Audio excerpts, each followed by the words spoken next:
Greetings. I am Tom Earl. I know you could be anywhere, so the fact that you are here today sharing your greatest gifts, your time and energy, it means the world to me. I hope you know that in this moment you are valued, you are loved, and you are appreciated just as you are. My friends, I have a new series for you. This is called the Listening Deeper or the Re-Listen series. You can call it either one. I know I am. Now, you may have heard this intro before. We are using the same intro for this series. So have no fear if you're listening to this again and thinking, oh, I've heard this episode before. Don't worry.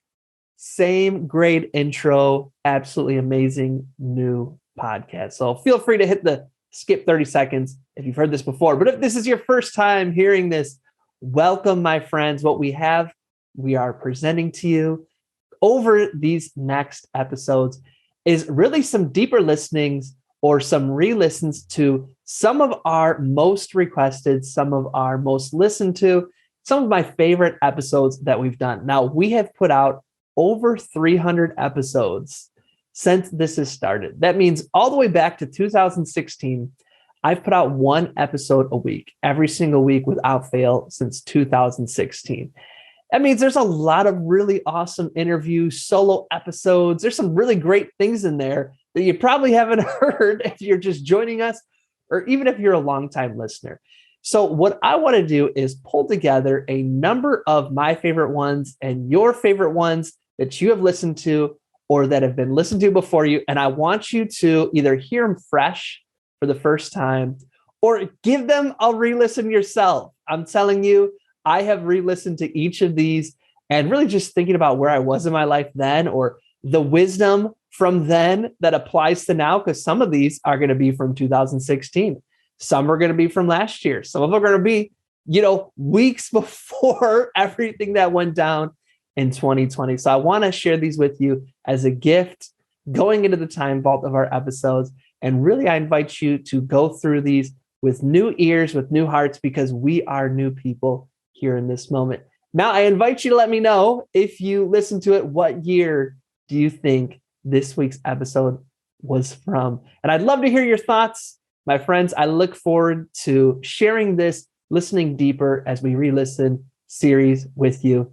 Let us jump into this week's re-listen. Here we go.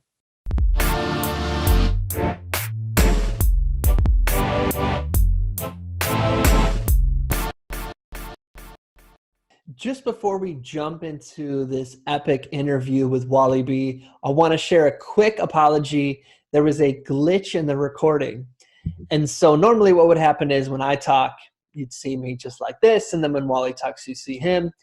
However, for some reason, unbeknownst to me, the recording software actually only recorded Wally the entire time. So when I talk, you're going to see Wally. When Wally talks, you'll see Wally, which I think is a benefit, is a good thing anyways. I think Wally's the better looking of us. So it seems to work out well for all of us. So just wanted to share that if you're like, why are we only seeing Wally? That's the reason. Who knows? The podcast gods weren't smiling in our favor when it came to the recording for this one. All good, though. It's still an amazing interview, so I'm going to step out of the way, and I hope you enjoy this interview with Wally. As you can see, I am not alone. I have an amazing guest. He goes by the name of Wally B. How's it going today, Wally? I'm doing well, Tom. Good to see you. Happy New Year to you. Thank you so much. Good to see you. Happy New Year to you as well. So for folks who are longtime listeners, first of all, I want to thank you for that, but you'll know Wally for sure. Wally's the most returned guest. And you were the first person to help me launch the live and online expression session. So, just want to thank you so much, Wally, for continuing to come back. And, you're someone that really means a lot to me and I really admire. I love what you're doing. So anytime you want to come back, hey, let's have you on every month. I don't care. Thank you for the honor of being first, and congratulations on continuing to keep this going. It's a very important platform, and I think, again, a lot of people may not be able to physically attend shows, but I think this provides a great alternative and extension for individuals that are looking to know and learn more about poetry and spoken word. So thank you for continuing to do it. My pleasure. My pleasure. So, for the few people out there who don't know who you are yet, you mind if I introduce you to them via your bio? Sure, go right ahead. Okay. Wally B is an ordained minister, spoken word artist, and the founder and former executive director of the Heard 'em Say Youth Arts Collective.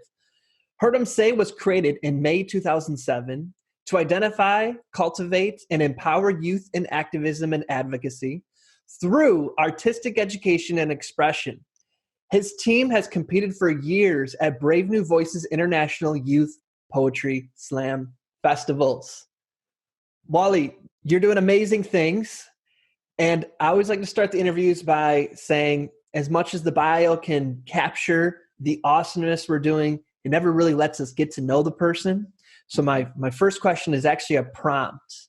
And the prompt is, if you really knew me, you'd know that. Whoa, that's tough. Because there's a lot. Like, if you really, okay, so here's one thing that I've been really trying to get people to understand. If you really knew me, you know that I had to learn how to be an artist. A lot of people, because they know me from the artistic capacity, they believe that, oh, you're such a great performer and writer about, like, I had like, and this is one of the reasons why, as far as with working with young people and with others, I had to learn how to be an artist. I had to learn as far as with writing, performing, getting comfortable with being creative and out of the box. Those were things that didn't necessarily come natural to me. I'm very methodical and analytical and regimented by nature. And so my degree, my degree from college is in business economics. And so if you really knew me, you know that I had to learn how to be an artist. And I believe that if I learn how to do it and you enjoy my work and my words, then anybody can learn how to do it as well. So I always encourage people to know that if this is something that you want to do, you can learn how to be good at it and to do it from a genuine, authentic place. I love that, because when you see someone who's a master at their craft, you think you must have been born with it, but it sounds like it was a journey for you. Exactly. And Mm. I don't consider myself a master at all. I'm always learning, always growing. I have been so fortunate as far as even with working with young people and youth over the years. I've learned so much from them. They are so out of the box and creative and energetic. And so it's been I hope for them, I hope they know how much they have encouraged and poured into me, as much as I'm credited for as much as I pour into others. But I'm always looking to learn as well, and not only to teach, but also to learn. I love that. Well, I appreciate that, Wally. So here's how I'm thinking we'll do the interview is there's an announcement that you shared about a transition you're going to make or are in the process of making. Let's build up to that though. Sure. So the last time you were on here, or one of the last times where you shared a big update, was you were parting ways with the college as their Yes. operations manager, right? Correct. Right. And you're going into being a full-time artist. Yes. Let's start there. What's been going on since then? What have you learned? Let's start there and lead up until where we are now. So that was August 28th, 2015. And I left my position as a full-time facilities manager at a major university here in Tampa. It was an amazing 15 years. I loved it. However, I felt this beckoning and this calling into pursuing the art as far as not only with performing, but also with teaching as well. And so left there in August 28th, 2015, and really didn't know what it was going to look like. I had an idea. I thought that there would be this plethora of opportunities to like go and perform and to teach and to do workshops and things of that nature. And so, to be honest, it didn't turn out the way that I thought it would. All of the opportunities that I thought would be there, they weren't necessarily there on a full-time basis like I thought they would be. Not enough to really sustain me. And also, too, I learned a lot about myself as it relates to the work that it takes to really be a full-time artist. As I mentioned, I'm not an artist by nature. So the idea of being an artist and really almost feeling like you're flying by the seat of your pants, and you're kind of over here and you're there, and you're kind of waiting on things. I'm not, that's not who I am. Like I'm a planner, I'm an organizer. And so that was very, very difficult for me. So I found being a full-time artist really difficult. And again, it wasn't just because of the the the difficulty in the path, but it was also again some things that I recognized about myself as related to art, and thinking that I'd gotten to a place where, okay, the poems that I have now are good enough, and really seeing it as an opportunity to also focus more on writing, and really sharpen my performances, and things of that nature. So it was a very humbling experience. And I ended up in 2016 getting on and becoming the instructor for middle school girls at an all girls after school program, all girl identifying after school program. And so that obviously was a great experience because it did allow me to serve in a teaching capacity. It also allowed me to utilize more of my creative and artistic skills in a capacity that was at least somewhat structured and appreciative, and they appreciated that, and I appreciated the opportunities to kind of really sharpen those skills as well. So I was there, and that was an organization called the Center for Girls here in Tampa. It was absolutely phenomenal, and I was there for 2 years, and then went back into being a full-time poet and really focusing on cultivating Heard 'em Say and helping that become a nonprofit entity, and really beginning to focus on really establishing the cohesion that was needed in the spoken word poetry community here in Tampa Bay. And so there I was in that particular realm for about 6 months. And then one of my colleagues from the university actually reached out to me because she was familiar and supported a lot of the work that I was doing in the community on the poetry and spoken word side. And she said, "Hey, I know that you're focused on your artistic work in the community, but there's this great position that I think you would be perfect for." And what was interesting about that is the role really spoke to a desire that I had in my heart to really help bridge the gap between the university and also the African American community here in Tampa Bay. And so it was an offer that I absolutely couldn't pass up. And so that was January of 2019 that I went back to the university in a different capacity. And so yeah, it's been a really but I tell you, those 4 years, well, 3.5, I tell you, it was a roller coaster. It was truly the life of an artist. And so, yeah, it was something. That was have you given this update before? Because that was well done. No. And again, like that was one of the reasons why I was so excited to talk to you about it. Because again, when people look at artists, or you hear artists on stage and you listen to their work, it's very easy to admire, like, wow, they're really great. But you don't oftentimes know the stories and the work and everything that goes into what you're looking at. And it looks glamorous and it looks great, but you have to have the stomach for it, and you really have to have the work ethic. And for me, it turned out that I didn't necessarily have the work ethic to be the type of artist that I thought I was in a full-time capacity.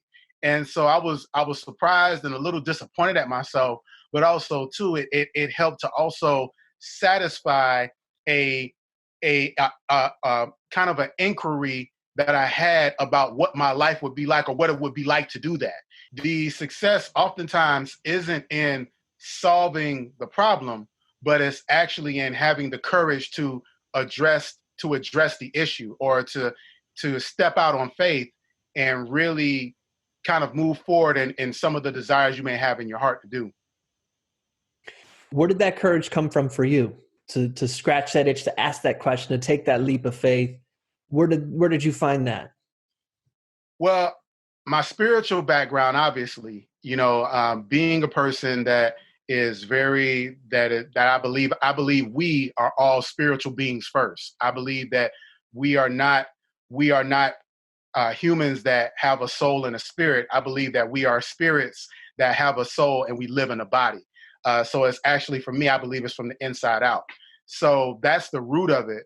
But also, too, as I mentioned, being around all of the great energy of not only the youth and the artists, the young artists that I'm around, but the adult poets as well. And the feedback from workshops and performances and being able to travel the little bit that I did before I became a full-time artist, it really gave me kind of this thirst for what would it be like for me to, what would it be like to live this art and live this way kind of full time. And I got the chance to taste that. And so it was great to have the chance to do it. And it was also good to see that, no, this isn't necessarily the way that would be agreeable for me to do it. And it also, and I always had respect for other artists who were full-time artists that did it as well. But it actually helped to even ramp up that level of respect for a lot of the artists and poets that I knew coming up, who before there was a sustainable income in doing college circuits, before there was deaf poetry and all of these kind of television and media outlets for you to get your work out and to be known, and the various ones online as well. These were people that quit their jobs. They printed up books and CDs and actually just went out and depended on the philanthropy and the philanthropy of people allowing them into their homes, the word of mouth and the faith of poetry hosts and venues, some of them that actually fell through. And that took courage and faith. That takes a different level of commitment that again that I have an even greater appreciation for. And I think that others that are able to actually make a good sustainable living off of poetry now should also tip their hat to those individuals as well. So I think for the majority of artists, it's not in the cards right now to be a full-time artist. And so sometimes people get down on themselves about that, where they have a full-time job and then they're also doing artistry and performance on the side. And it sounds like that's where you found, is that where you started to find your relationship with arts? Or do you mind speaking to maybe people in that demographic who might be struggling with that?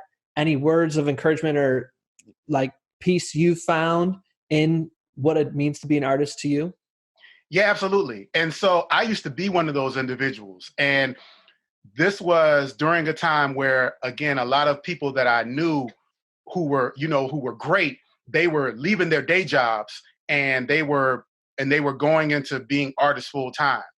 And so being a poet who had a pretty good level as far as a performance artist, I didn't at the time. I was kind of by certain individuals looked down upon because I had a day job. And it was because I saw how they were living. And I was like, I don't want that. I've got a wife, I've got a family, I have responsibilities and things and people that are depending on me. And so, I knew that wasn't what I necessarily wanted to do. It wasn't until, again, as I saw other opportunities in getting involved with poetry and spoken word as related to doing workshops and teaching and writing and submitting poems via literary journals and being published. And there's a myriad of different ways. And really, for those artists that are out there that may be struggling with, well, where is my place? I think the challenge is, first of all, not allowing yourself to become distracted by somebody else's path and what somebody else is doing and what may work well for them, or something that may not be working for them, but they have a great way of masking it to make it look like it's working for them.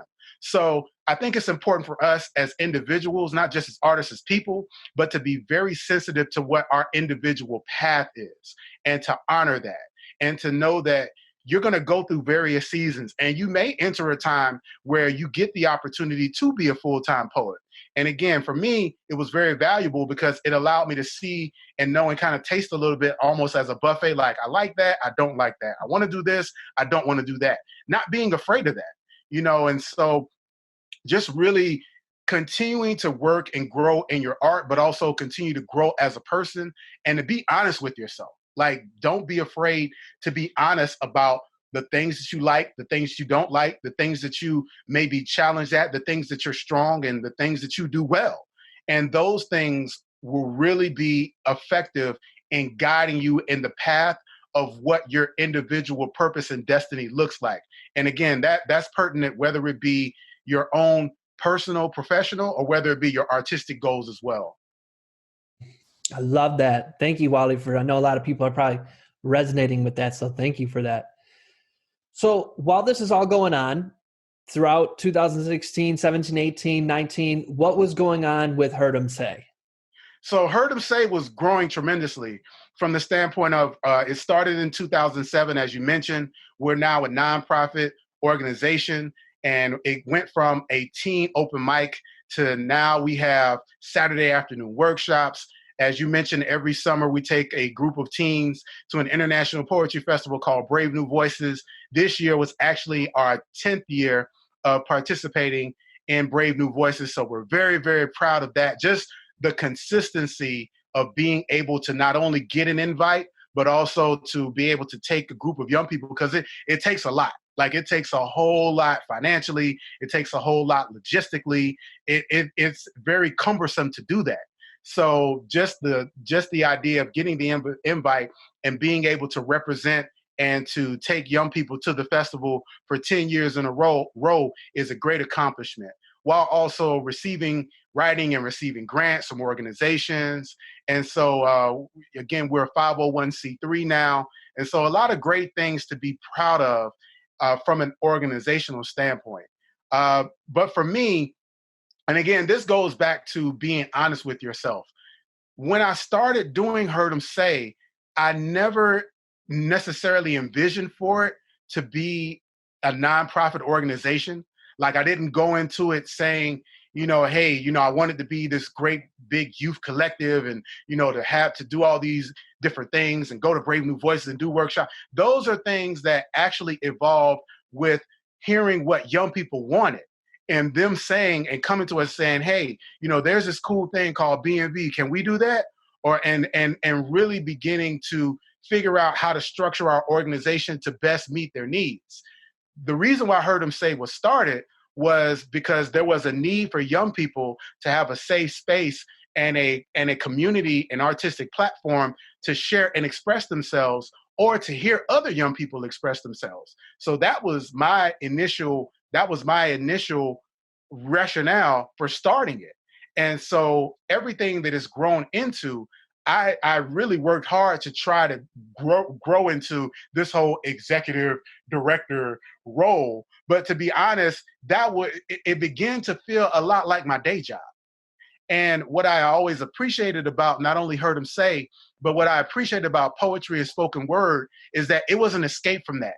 It fed a side of me that I was proud to keep kind of separate from what I was doing on the job from 8 to 5 every day.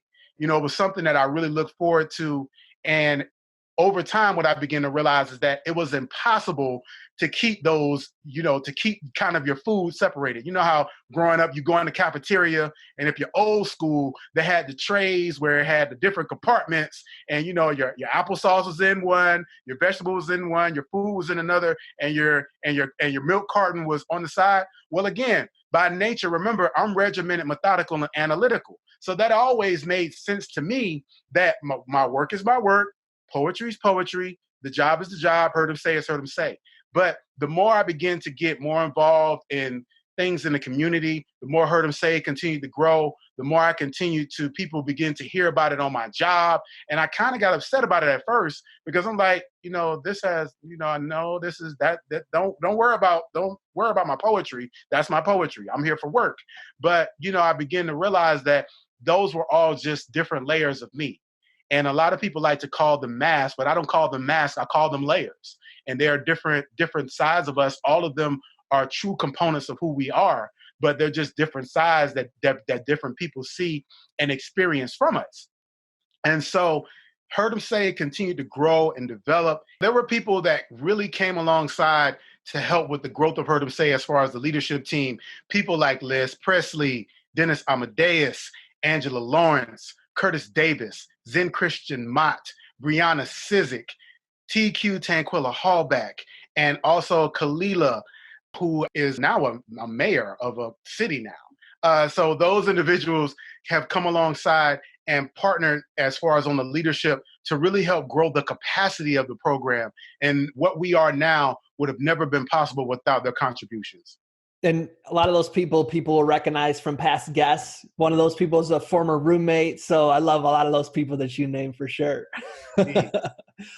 Okay, so it becomes a 501c3, and your role, I'm guessing now I'm pontificating.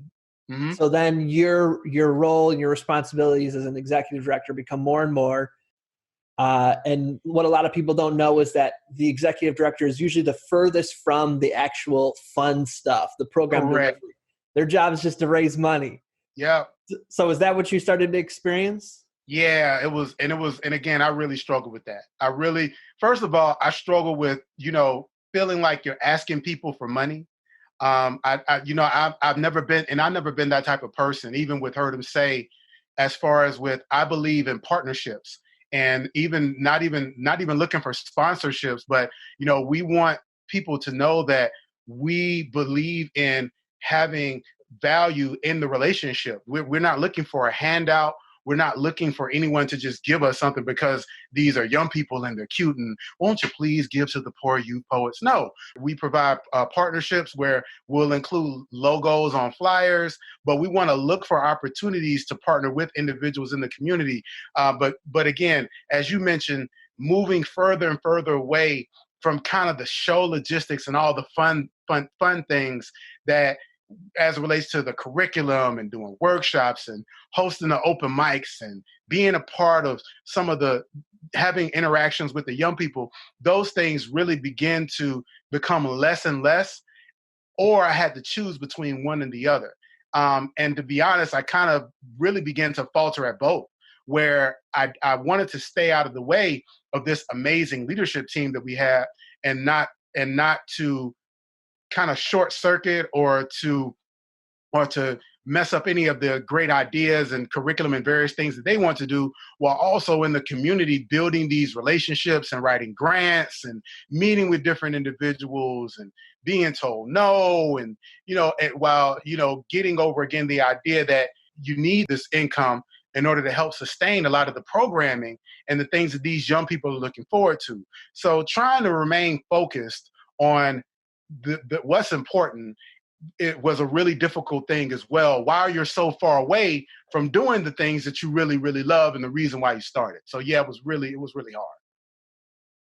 So you kind of talked a little bit before about the misconceptions or the perceptions of leadership, where it seems like everything's great, you're on the stage, you're giving the speeches.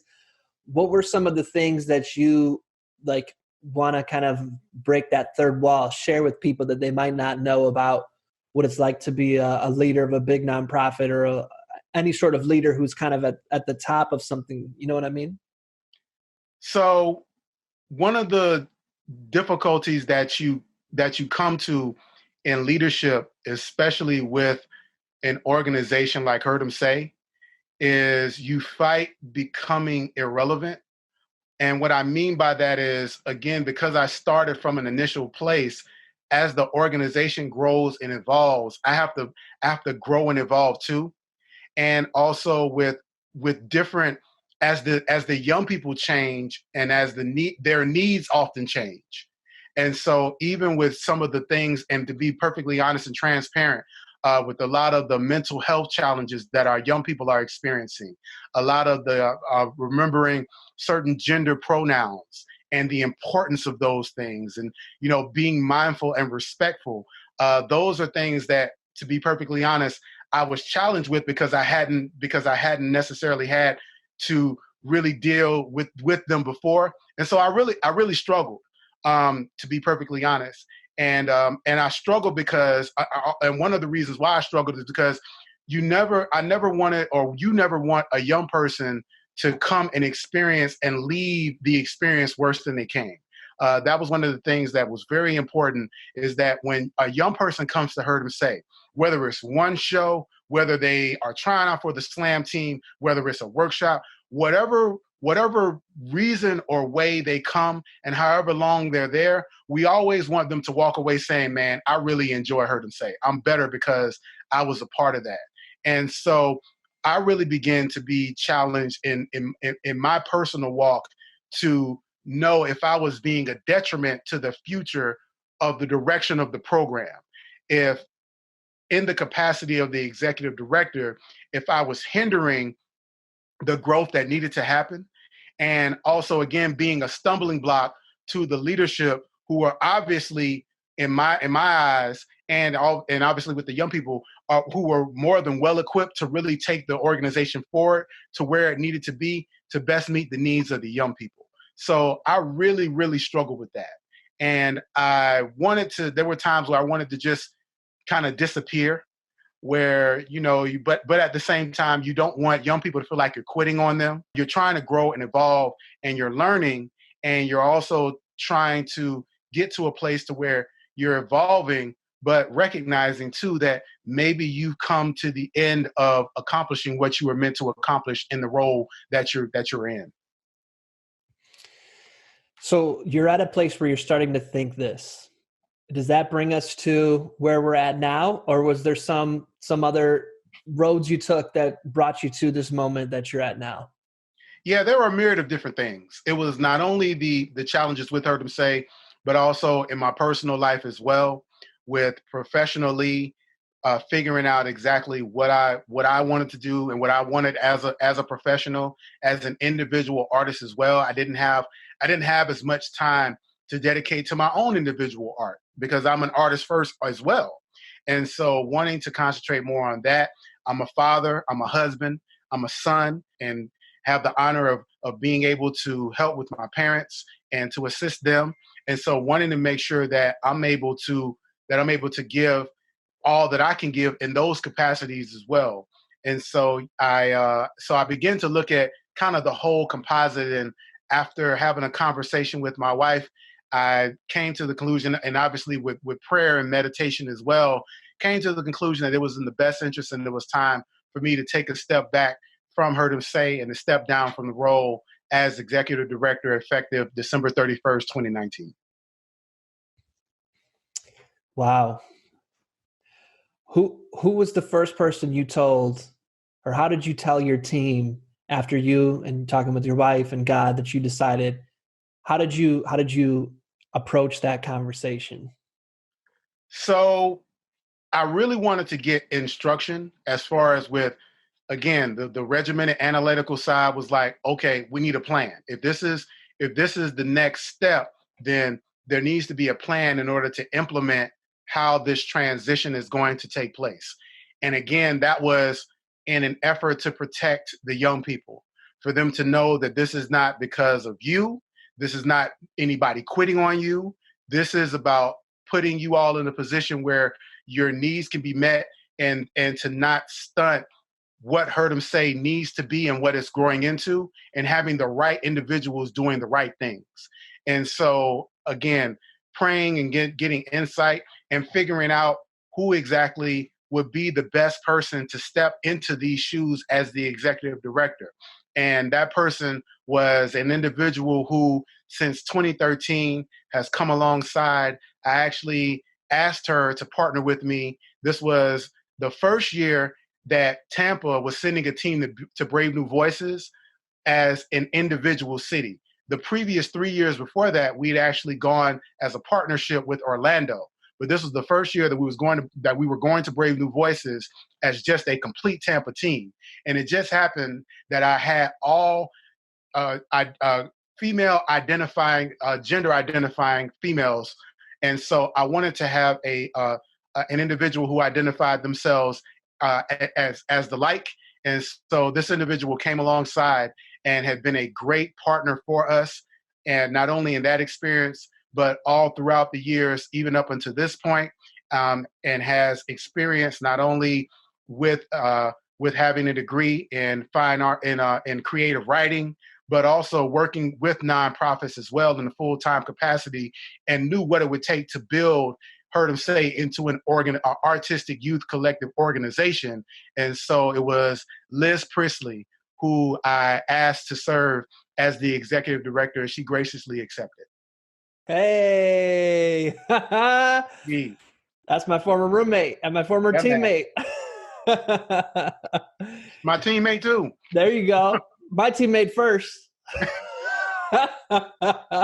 Hey, you got me on that one. Oh, that is amazing. Wow.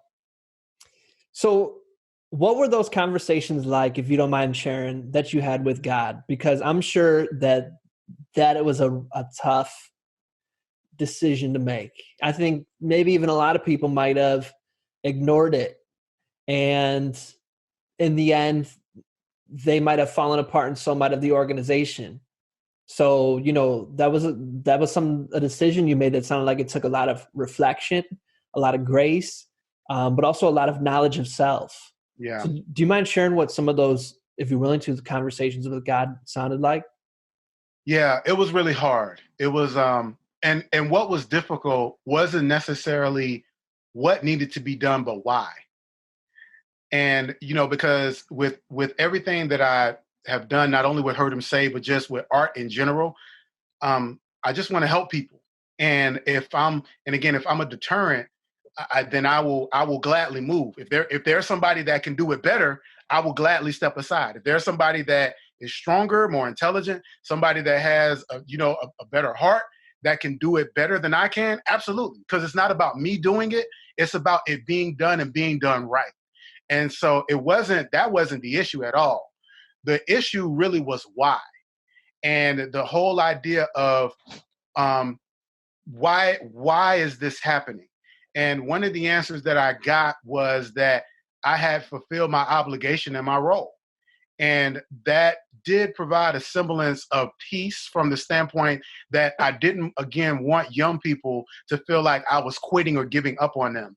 Because, again, a lot of young people already have that experience of feeling like adults have given up on them, feeling like adults don't believe in them, feeling like adults think they're too difficult or they're too hard. And I didn't want them to feel that way. The other side of it, too, was also making sure that it was that it was something that it was being done for the right reasons, on my side as well, and making sure that as I'm stepping away, that I'm doing it, not because it's too difficult, but because it's the right thing to do. One of the toughest parts of that was feeling like I hadn't accomplished everything that I wanted to accomplish. I didn't Heard Him Say, we Heard Him Say hadn't accomplished what I thought like it should have accomplished under my watch. And again, that's where, again, moving into that moving from selfless to selfish. And, there's kind of that vacillation between the two, and recognizing that, okay, that's okay for you to feel that way, but know that that is a quality that is more selfish than selfless. And so moving back to, again, selflessness means that if this is about the young people, and if this is about you accomplishing what you were supposed to accomplish as opposed to what you wanted to accomplish, then reconciling that I have to be okay with what was done, and knowing that what was done was purposeful. What was done was intentional. What was done was exactly what needed to be done. And this stopping place was ordained and meant to happen. That's powerful. I appreciate you sharing that insight with us. What is there any questions or concerns that you've seen people have from the announcement that you want to address, give clarity around, reassure, anything like that? Well, Liz and I actually shared the same kind of shock, that people didn't have like more concern about it. Like it was when the announcement was made, there was kind of like this stunned kind of, really? And then it was like, okay. But what was interesting, because I made the announcement, so I talked about the plan. So the plan was I shared this with my wife. Obviously, she was the first person that I talked to about it. And then I shared it with Liz at the beginning of 2019. Now, our slam season runs from January all the way until the end of July. So we definitely didn't want it. We didn't want it to be a distraction throughout the slam season. So what we decided to do was share it with Liz, started putting some things in place, and then I was going to share it with my family starting in kind of July, and then in August, beginning of August, I shared it with the leadership team, August of 2019, shared it with the leadership team. And then the end of August at the Heard 'em Say show, I shared it at the show publicly. So everybody at the show heard it first as far as publicly. And then I actually typed up an email, sent out something on social media. People were, sorry to see you go, blah, blah, blah. So that was August. That was the end of August, right? So December 2019, I say, hey, join me at my last Heard 'em Say on Friday, December 20th. And the shock came back. Everybody's like, "You're really leaving?" Like it was like they didn't believe it. Like you're really leaving? Like you're really leaving? Oh my God! It was like that's when the panic kind of set in from everybody, and like the realization of wow, he's really leaving. And so that was hard. And I would have good days and bad days periodically, like, because again, I knew what needed to be done, but it was what is my life going to be like not in this role and not in this capacity. When you build a life, and especially when you uncover like tools and parts of yourself that you didn't know that you had, and you have an appreciation for it, and and to be perfectly honest, like you get a name, people know you, they like your work. It's like, who am I gonna be once I step away from that? And so like the grieving of that was sometimes really, really tough. And again, I would have good days and bad days where I would be really upset because again, going back to being selfish, where it's like, I don't want to let this go. I didn't accomplish everything that I wanted to accomplish. I'm somebody here.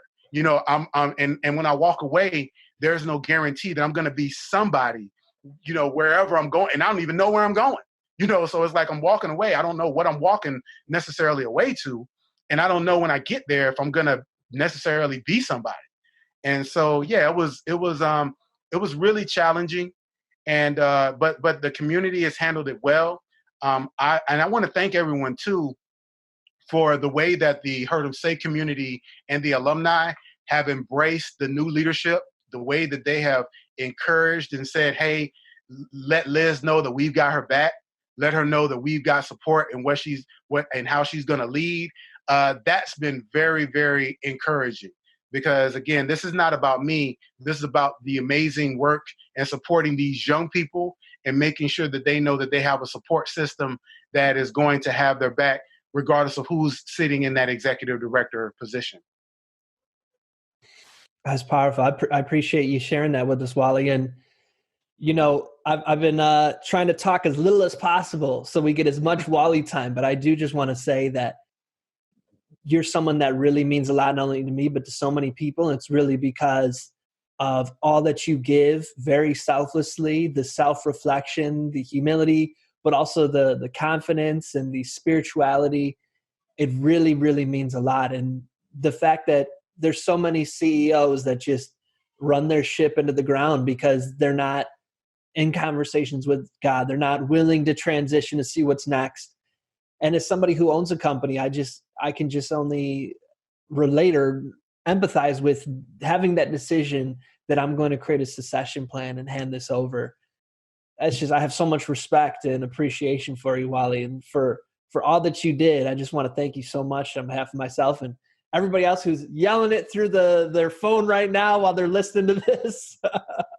Yeah, and bless you for that, and thank you. And it's been an honor, man. I tell you, I didn't envision all of this, and I've been so humbled and blessed and honored to be to serve as a steward to be trusted And I tell students all the time that, for people to trust you, especially like parents with their children, especially in the day and age that we live in, where you have to be very careful who you allow access to your children, who you allow them to spend time with, who you allow to speak into their lives. Like, I've never taken that for granted. I've always been mindful and appreciative of that. And also, too, like, one of the things that I was really excited about, like, I was excited for Liz. Like, I was excited for Curtis. I was excited for Zen. I was excited for Brianna. I'm always excited when individuals can step into these leadership roles, when they can step into these capacities where they can actually lead and, birth out these creative ideas. Again, like, this is not about what's best for me. This is about what's best for the organization. And so, moving it to the next level and growing. And, I think this is going to be something that is going to really, pay dividends for the community, and not just the community here in Tampa, but for the greater spoken word community in this nation, where, again, we have to really empower our young people and prepare them for these leadership roles. Not, as we have seen oftentimes with government, and as you mentioned, with business, where people get in these positions and they have a grip on it and they don't want to let it go, again, because they're afraid of becoming irrelevant. They're afraid of being forgotten. And yeah, that's an absolute real fear. But at the same time, if the emphasis is on doing what's best for young people, and doing what's best for the organization and for the greater good, then it's coming up with a plan of succession. It's empowering the individuals that are going to be in those positions, and it's encouraging them to know that you can do this and you have something that's going to help carry it to the next level. So I'm honored to be a part of it all. Well said, Wally. Well said. I thank you so much for sharing all that, Wally. And I know you mentioned that you did have a poem that you wrote to honor the that you shared with everybody at your last show. Is that correct? Yes. So I wanted to, and it actually, I didn't plan to do it. It was something that I actually found. It was an older poem that, when I was funny, when I was on the Sacred Sound Slam team, that we never got a chance to do, and that we never finished. And so it was my part. And so as I started reading it, I was like, wow, this is, when you write for a while as an artist, poems and prompts and those things kind of call you. Like, so, like, like when you hear something, when you see something, when you're like, okay, I'm supposed to write that. So it's like, when I saw it and I read it, I was like, I knew I needed to finish it, and I knew exactly who it was for, who and what it was for. So yeah, the poem is called Forward. And I heard him say, the youth are the future. And so I tell them, travel on paths not yet cut or seen. Never yell, cut, or seen until you have completed the production. Your life is reality TV, so never stop running. The whole world is waiting for you to say something. Why waste words when windows wish they could live as openly? No, we won't always agree. Your heart and your mind will often fight over who should speak. Clearing hurdles, it may not be as easy as you think, but remember to gather the lesson from every stumble and keep moving forward. Forward, you can do it. 4 words, you can. Do it. Get over it or go through it. It's your choice. It's your voice that signifies a changing of the guard. Let them fear a new era of snapback, new era wearing scholars. Homeschool philosophers tell them, you write operas that the world will never see unless underprivileged children get in free. Stare dead presidents in the face until their puppet strings are no more. We cannot afford a hollow generation. Your soul is sacred like the sounds of silence, and I know they told you to be quiet. Told you that recognition must be earned, that you must be governed by your ears. But if you cannot regurgitate what you hear, then how do you know if you have truly learned? Their words were for winter, but as daffodils unfurl, you must release the pearls in your mouth and fulfill your obligation. Do not be afraid when your pulse is racing. Be afraid when it's not. Fear the unfeeling that numbs your speech, the screeching of brakes halting you from moving forward. Forward, you speak and win. 4 words, you speak, you win. How this ends was decided when you parted your lips, spoke your piece, and stood in your truth as proof of the image you were created in. You are a god with a pen, a wordsmith, a journalist just scratching the surface of a preordained destiny. But What will be your legacy? When the sunlight casts its rays on your final days, what lines will stand the test of time? What words will build bridges and burn indelible images into the infinite? So I tell them, travel on paths not yet cut or seen. Never yell cut or seen until you get everything you came for. You are the dopest metaphor ever written. And some people will never get it. And it's okay. Everything isn't for everyone. But the most important audience you will face is the one that you wear every day. This is your world. And it's waiting to hear what you have to say. Yes. Thank you so much for that, Wally, and all the poetry that you've written and you continue to write, and the young people you'll continue to inspire, and us adults too. Thank you so much for all that you do, Wally. Man, to God be the glory. Thank you all so much for, again, your support of Heard 'Em Say, for, again, entrusting me in this role and capacity. I'm excited about what's ahead, even though I don't necessarily know what it looks like, but I'm excited about what's ahead for Heard 'Em Say. I'm grateful again for the individuals that are taking the mantle and see the value in it and are going to lead this great work forward. And thank you again, Tom, for your amazing work and providing this platform. Of course, it's my pleasure. It's my honor, Wally. Where can people support Heard 'Em Say? Where can they connect with you? All of those kind of things. Sure. So what I'm asking people to do is, in lieu of going away presents for me, please consider making a donation to Heard 'Em Say on their website, our website, because I am the founder. So on our website at www.heardemsay.org. Also, you can also reach me on Facebook at Walter Wally B. Jennings, and you can also reach me via email at Wally B. Clark. That's WALLY B as in boy, CLARK @gmail.com. And show notes today, tommerl.com/Wally, tommerl.com/WALLY, tommerl.com/Wally is where you'll find all of today's show notes and links to donate. Before we sign off, we would be remiss if we didn't wish everybody a happy Martin Luther King Jr. Day. Indeed. Wally, if you want to share, what does this day mean to you, or is there anything that you want to share about Martin Luther King Jr. that matters to you or is significant for you? Sure. So Dr. Martin Luther King obviously was a very influential figure in my life, as I know with most people. But as an African American man, he was one of the first figures that I heard about who made a difference. And to be honest, a lot of what he has done or what he did during his life actually inspired me. And the importance of making a difference, no matter what your skill set, interests, or where your gifts or talents lie, is an example I think that we can all benefit from, and one that Dr. Martin Luther King set. And so, on a personal note, my daughter was actually born on Dr. Martin Luther King's birthday. And so she has always taken pride in that. And again, I'm honored that she thinks enough of him to take pride in being able to say that she was born on January the 15th, his birthday. So I definitely join in everyone else with the celebration of Dr. King's birthday. And let's follow his example again in using our gifts and our talents and our passions for the greater good of humanity and to walk out our purpose and our destiny.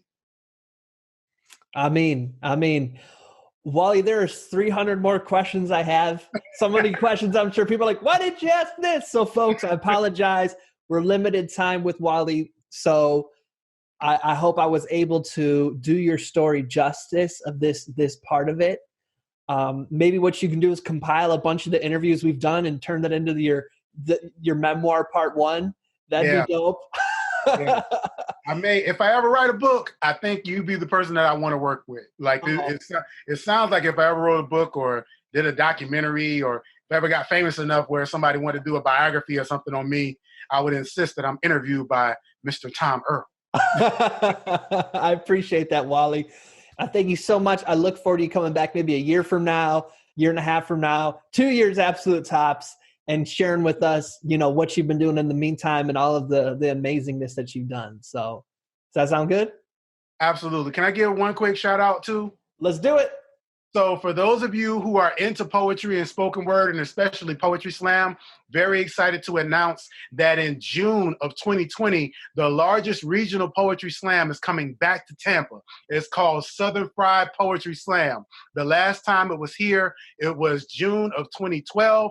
There was an artist by the name of Tom Earl who represented on Final Stage. And so very excited about having Southern Fried come back to the city of Tampa. And yes, there will be poets and artists from all over the United States. It's the largest regional poetry slam in the nation. So go ahead and start making plans of provision to come to Tampa on the second, the third week, I believe it's June, the 6th through the 9th here in Tampa Bay. So excited about having Southern Fried come back, and hopefully you all will join us here. Oh man, I think I'm going to come back. I think I'm going to come there and introduce everybody to my child and everything like that. Oh, yeah. What a blessing. I literally, when I found out I was on Final Stage with our team, fell over. Like I fell over. I was so excited. Yeah. I tell people all the time, people like, matter of fact, I was talking to Dennis Amadeus, and he was talking about like, what's it like to be on Final Stage? And, you know, you go into it wanting to win, but what I realized, like, the privilege of being able to perform in front of all of your colleagues, like in front of all of your contemporaries, you know what I mean? Like that's the real win. Like that's the real reward, that all of your colleagues, they get a chance to hear your work. And so, and the validations and the love that you get from your contemporaries is such an invaluable thing, man. So yeah. I love that. Wally, thank you so much. Our closing ritual is for you to share an invitation with those listening. So what would you like to invite them to consider, to think about, to do, to become, to evolve into? What is your invitation? So my invitation to everyone listening right now is to have the courage to tell your personal story, your journey, and your experience. There is someone that needs to hear your experiences. What you have to say may save my life. So please do not be afraid to share your story, to share your journey, and to share your experience. Know that it didn't defeat you, it didn't kill you, and you are alive to tell the story, and you should. I mean, thank you once again, Wally. I got so much love for you and all that you do. I look forward to us continuing to walk this journey together. Bless you, Tom Earl. Keep on keeping on. I will. Thank you. I want to thank you for listening to this week's Deeper Listening, Re-Listening series. I don't know how many more times I can squeeze in the word listening into this sentence. I want to thank you, as I shared in the beginning, for sharing your time and energy listening to this entire episode. As I said at the beginning, I'd love to know, do you know what year this episode was recorded in? And I'd love to know what stuck out to you, what moved you, what questions do you have? And if you have any suggestions for what you'd like future topics to cover or future guests we should feature. My friends, I look forward to you joining us again next week for a new episode in our Re-Listen series. And as always, I'm wishing you peace and blessings. Thank you. One more thing. I'd love to continue the conversation. Feel free to join me at tomearl.com/join. Subscribe below, or let's connect on social media. Tom Earl Artist. Thanks again for watching.